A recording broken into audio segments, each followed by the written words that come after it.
நம்ம JSK captain Faf du பிளஸிஸ்க்கு last கேமில் ஒரு சீரியஸ் இன்ஜுரி ஏற்பட்டிருக்கும். அந்த இன்ஜுரியோட நிலைமை இப்போ எப்படி இருக்குது அப்படிங்கிறது இந்த வீடியோவில் பார்க்கலாம். அண்ட் மற்ற சில இன்ட்ரெஸ்டிங் சிஎஸ்கே அண்ட் கிரிக்கெட் அப்டேட்ஸுமே இந்த வீடியோவில் கவர் பண்ணுவோம். வீடியோ கண்டிப்பாக இன்ட்ரெஸ்டிங்காக இருக்கும். வீடியோ தெரிஞ்சுட்டு மறக்காம சேனலை சப்ஸ்கிரைப் பண்ணிக்கோங்க.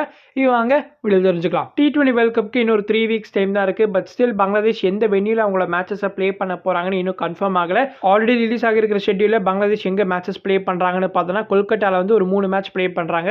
So west Indies, Italy and England, அதுக்கப்புறம் நேபாளுக்கு அகேன்ஸ்டாக வந்து மும்பையில் ப்ளே பண்ணுறாங்க. டே பிஃபோர் எஸ்டர்டே கிரிக்பஸ்ல என்ன ரிப்போர்ட் பண்ணியிருந்தாங்கன்னா பங்களாதேஷோட மேட்சஸை சென்னை அண்ட் திருவனந்தபுரம் இந்த 2 வென்யூஸ்க்கும் மாத்திரதா வந்து இப்போதைக்கு பிளான் பண்ணிட்டு இருக்காங்கன்னு ரிப்போர்ட் பண்ணியிருந்தாங்க. இந்த நியூஸ் ஆன்லைனில் சர்க்குலேட் ஆக ஆரம்பிச்சதுக்கு அப்புறமா பங்களாதேஷ் ஸ்போர்ட்ஸ் அட்வைசர் அசிஃப் நசருல் இப்போ என்ன சொல்லியிருக்காருன்னா, இந்தியா மீன்ஸ் இந்தியா, நாங்கள் வந்து ஹோல் இந்தியாவை தான் சொல்லியிருக்கோம். ஸோ எங்கள் மேட்சஸோட வென்யூ கொல்கட்டாலேருந்து வேற வென்யூக்கு சேஞ்ச் பண்ணுறீங்கன்னா Sri Lanka can be given no ப்ராப்ளம்னு இப்போ சொல்லியிருக்காரு. அகே நேற்றுக்கு கிரிக்பஸ் ஆர்டிகல் படி பார்த்தோன்னா இங்கே இந்தியாவில் வந்து செக்யூரிட்டி மெஷர்ஸ் வந்து நல்ல டாப் கிளாஸாக தான் இருக்குது. ஸோ நீங்கள் மேட்சஸ் வந்து இங்கே தான் ப்ளே பண்ணணும். So till no Bangladesh matches remain unchanged. அவங்க கொல்கட்டாவில் தான் வந்து 3 மேட்ச் ப்ளே பண்ண போகிறாங்க, மும்பையில் ஒரு மேட்ச் ப்ளே பண்ண போகிறாங்க. பங்களாதேஷ் அவங்க ப்ளே பண்ண போகிற 4 குரூப் ஸ்டேஜ் கேம்ஸ்க்கு எந்த ஒரு செக்யூரிட்டி த்ரெட் இல்லைன்னு கன்ஃபார்ம் ஆகிருச்சு. ஸோ அதுக்காக பிசிபி இந்த ஒரு பிரச்சனையை இவ்வளோ எடுத்துகிட்டு போகிறாங்கன்னு தெரியல. முடிஞ்ச அளவுக்கு சீக்கிரமாக ஒரு டிசிஷன் வந்தால் நல்லாயிருக்கும். அப்படியே விஎக்ஸ்டி பக்கம் வந்தோன்னா Mumbai versus Karnataka and Uttar Pradesh versus Saurashtra இந்த 2 குவார்டர் ஃபைனல் மேட்சஸும் இன்னைக்கு நடந்திருக்கும். ரெண்டுமே வந்து பிசிசிஐ சென்டர் ஆஃப் எக்ஸலன்ஸில் நடந்துச்சு.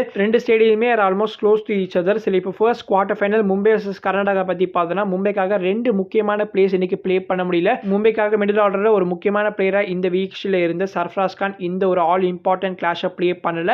துஷார் தேஷ்பாண்டேயோட ஒய்ஃபுக்கு குழந்தை பிறக்க போகிறதுனால எமர்ஜென்சி சிச்சுவேஷன் காரணமாக அவர் திரும்ப வீட்டுக்கு போகிற மாதிரி ஒரு சிச்சுவேஷன் ஏற்பட்டிருக்கு. ஸோ இந்த 2 முக்கியமான பிளேஸ்மே இந்த மேட்சை ப்ளே பண்ணல. மேபி தட் காஸ்ட் த மேட்ச்னு கூட சொல்லலாம். கர்நாடகா இந்த மேட்சை 55 ரன்ஸ் மார்ஜினில் விஜேடி மெத்தடில் வின் பண்ணியிருக்காங்க. இந்த VJD is an alternative for DLS method. So limited overs cricket rain affected மேட்சஸில் இந்த விஜேடி மெத்தடை யூஸ் பண்ணுவாங்க. வி ஜெயதேவன் அப்படிங்கிற இன்ஜினியரோட ஒரு மேத்தமெட்டிக்கல் ஃபார்முலா தான் இந்த மெத்தட்னு சொல்றாங்க. இந்த விஎக்சி சீசன்ல பயங்கரமான ஆவரேஜ் மெயின்டைன் பண்ற தேவ்தத் படிக்கல் ஒன்ஸ் அகைன் இந்த குவார்டர் ஃபைனல் மேட்ச்ல ஒரு 80 ரன் ஸ்கோர் பண்ணியிருந்தாரு. படிக்கல் தான் only batter to have 2 700 run plus season. ப்ரீவியஸா 2021ல 737 ரன் ஸ்கோர் பண்ணியிருந்தாரு. இப்போ இந்த இயர் விஎக்சியில் ஆல்ரெடி 721 ரன் ஸ்கோர் பண்ணியிருக்காரு. ஸோ செமிஃபைனல்ஸ்ல எவ்வளவு ஸ்கோர் பண்ண போறாருன்னு பார்ப்போம். நம்ம பிரசாந்த் வீரோட யூபி சைடு இப்போ எலிமினேட் ஆகியிருக்காங்க. இந்த குவார்டர் ஃபைனல்ஸ்ல சௌராஷ்டிராவை ஃபேஸ் பண்ணியிருந்தாங்க. இந்த மேட்சுமே ரெயின் அஃபெக்டட் கேமா தான் இருந்துச்சு. பிரசாந்த் வீர் 30 ரன்ஸ் தான் ஸ்கோர் பண்ண முடிஞ்சது with the bad.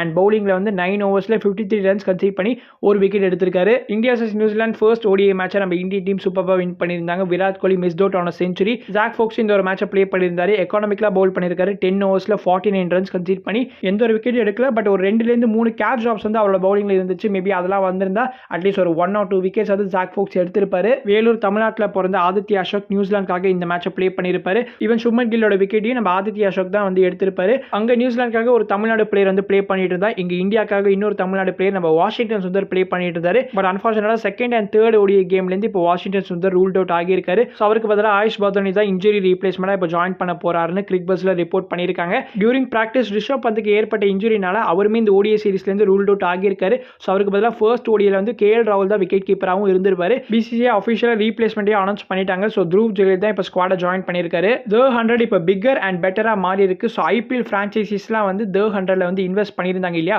So Mi team வந்து எம்ஐ ஓவல் டீமை வந்து வாங்கியிருப்பாங்க. ஸோ இப்போ அந்த டீம் வந்து எம்ஐ லண்டனா மாறி இருக்கு. அதே மாதிரி நார்த்தன் சூப்பர் ஜார்ஜர்ஸ் டீமை வந்து நம்ம சன்ரைசர்ஸ் ஹைதராபாத் வாங்கியிருப்பாங்க. ஸோ இப்போ அந்த டீம் நேம் வந்து சன்ரைசர்ஸ் லீட்ஸா மாறி இருக்கு. Then Lucknow Super Giants Manchester Originals டீமை வாங்கியிருப்பாங்க. ஸோ இப்போ அந்த டீம் வந்து மான்செஸ்டர் சூப்பர் ஜெயின்ஸா மாறி இருக்கு.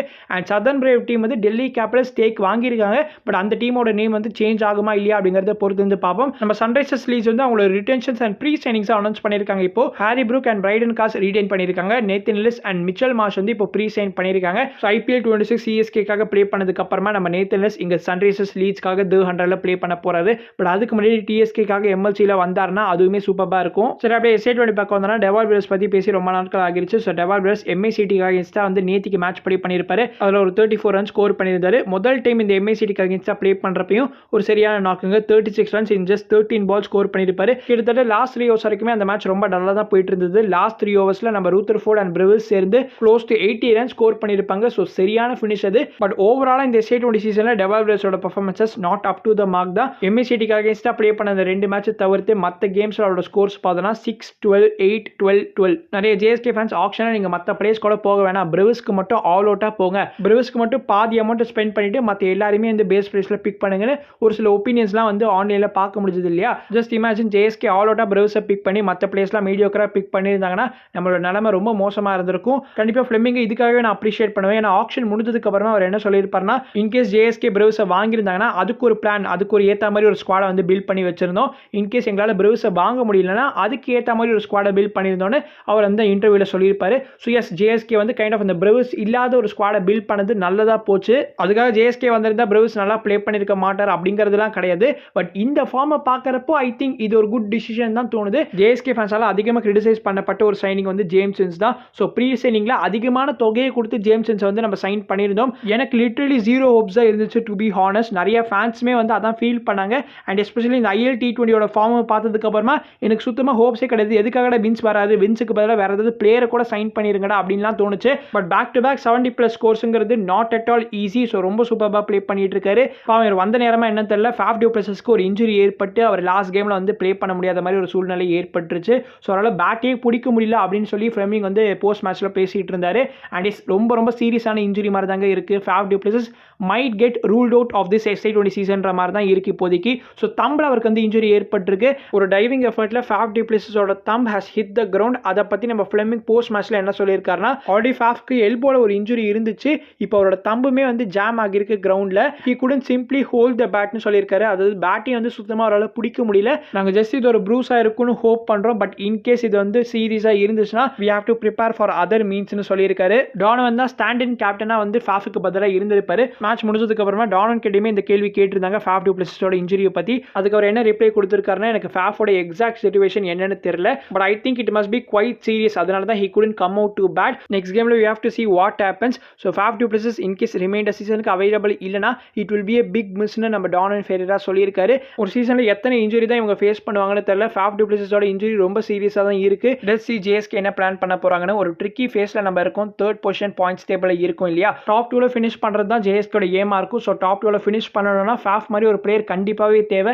அட் த டாப் அவரோட எக்ஸ்பீரியன்ஸ், அவரோட லீடர்ஷிப் வந்து கண்டிப்பாக will be a big miss for JSK. If Faf வந்து ரிமைண்டர் சீசனுக்கு ரூல்ட் அவுட் ஆகினார்னா as soon as possible கண்டிப்பாக ஒரு ரீப்ளேஸ்மெண்ட் கொண்டு வந்து தான் ஆகணும். And one more thing, Shubham ரஜானியோட ரீப்ளேஸ்மெண்ட்டாக மைக்கேல் பெப்பர் இப்போ சைன் பண்ணது ஒரு நல்ல விஷயமா மாறி இருக்குங்க. Because is more of a top order player இல்லையா. ஸோ ஃபாஃப் டு பிளஸஸ் இல்லாத இந்த குறையை வந்து மைக்கேல் பெப்பர் தீர்த்து வைப்பார். லாஸ்ட் கேமை பார்த்து கண்டிப்பாக டிசப்பாயிண்ட் ஆகியிருப்பீங்க. பட் லெட்ஸ் see அப்கமிங் கேம்ஸில் பெப்பர் கண்டிப்பாக ப்ளே பண்ணுவார்னு நினைக்கிறேன். ஸோ ரிமைண்டர் சீசனுக்கு Michael Pepper and James Vince தான் நம்மளோட ஓப்பனர்ஸாக இருக்க போகிறாங்க. 2 இங்கிலீஷ் டுவோஸ். சரி, ஃபாஃப் டு பிளஸஸ்க்கு பதிலாக ஜேஎஸ்கே ஏதாவது ரீப்ளேஸ்மெண்ட் சைன் பண்ணாங்கன்னா யாரை சைன் பண்ண வாய்ப்பு இருக்குது அப்படிங்கிறத கமெண்ட்ஸில் ஷேர் பண்ணுங்கள். நான் உங்களை அடுத்த வீடியோவில் சந்திக்கிறேன். அது வரைக்கும் பீஷியர்ஸ், பை.